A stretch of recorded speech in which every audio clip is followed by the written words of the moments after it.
Diane is showing you a few fun ideas of how to grow cress, the normal garden cress. It's the best beginner's vegetable, beginner's crop you can do. Earlier he cut out a few shapes. One is the shape of, what is it, Diane? A Christmas tree and a snowman.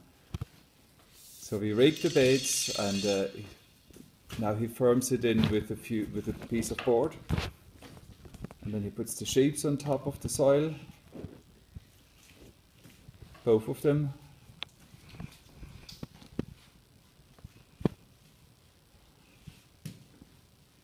And now the magic starts. The cress seeds are tiny little seeds.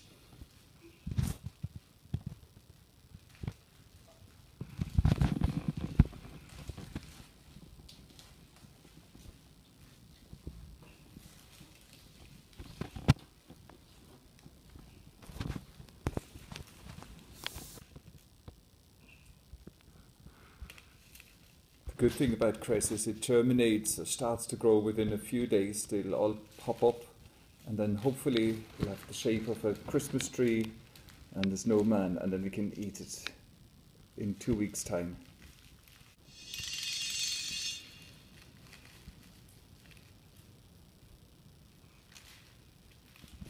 Brilliant. And now you can carefully lift them up.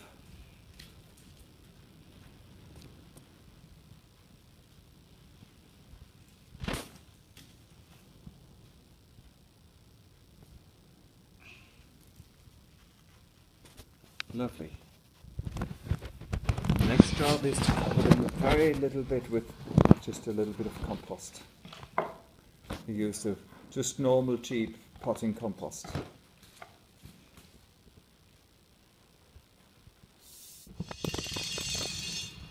Excellent. That's fun, huh? What do you think? And then with the back of the rake we just firm it in a little bit. Can do the same on the other one.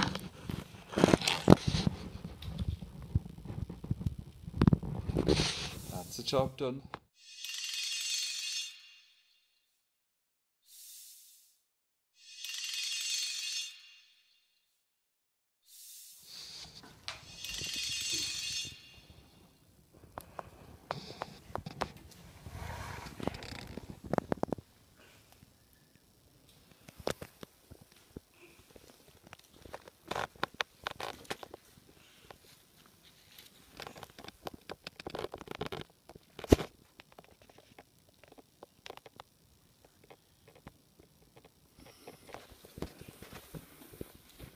So Diane is sowing radish seeds.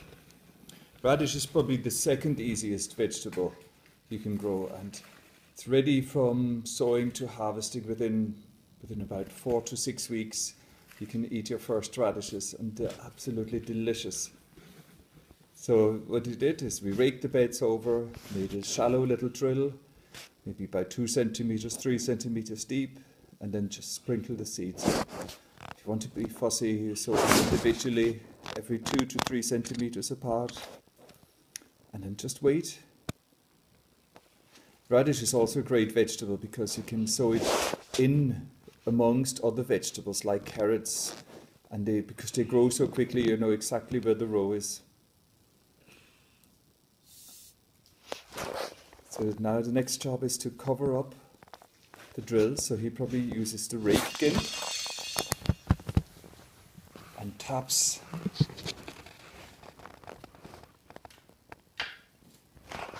the back. Give it the rake for a second. Try like this.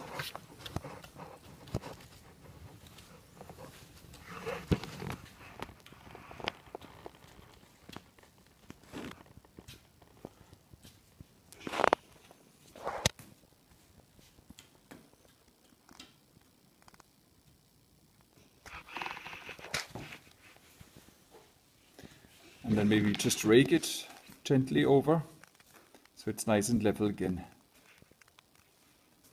That's it. Very gently. Good boy.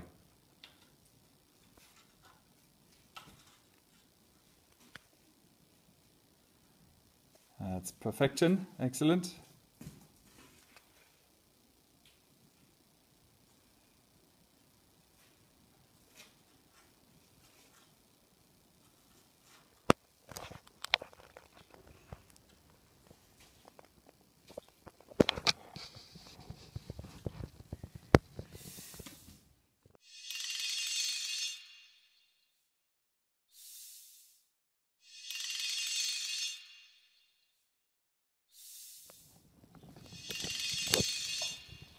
That's a great way of sowing sunflower seeds.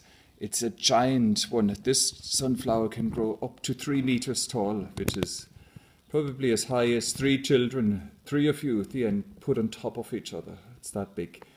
So because it's going to be so big, we need to have it growing extremely well and give it good soil afterwards and good compost. I think a toilet paper roll is an ideal way of starting a sunflower. You fill up the toilet paper roll and with compost, sow the seeds in it, one seed in it, and then the handy thing is when you plant it out into your garden or into a big large pot, you can just plant a whole toilet paper roll and it's perfect. So you don't disturb the seed. So you see one single seed put in about 3 centimeters depth and then covered up again with compost. That's perfect. And later on we'll spray a little bit of water in it to keep it moist.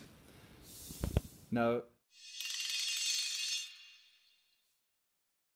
next job is the pumpkin seed. Then guess how big the biggest pumpkin is? This big. It is as big as a car, nearly. And it can weigh 1,000 kilos, which is 30 children of your age put together on a weighing stick scale. Can you imagine? Massive. So that one is an ugly, massive one that we plant now. So you fill a small enough pot, crumble the soil into it, perfect, and then make a hole into it, about up to your, about 3 centimeters. He'll show them in a minute.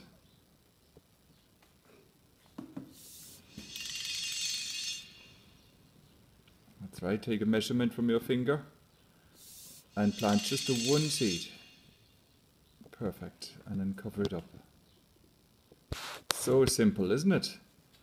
And I'll tap it again and that's your pumpkin ready. Now the pumpkins we sow in mid-April or up till late April, early May even. And you have to keep them inside on your windowsill. Same as the sunflowers, you keep them indoors first, let them grow. And after about 4 weeks, the pumpkins will be so big that they want to grow out of the pot. And then you pot it on, and you show the bigger pot. You plant it into that bigger pot afterwards and still keep it inside until it can be planted out maybe in early June at the earliest. So that's the pumpkin and the giant ugly pumpkin and the giant sunflower.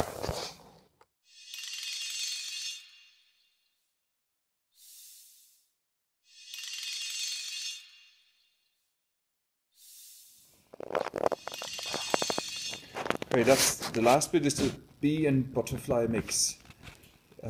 It's so important to look after the bees and butterflies.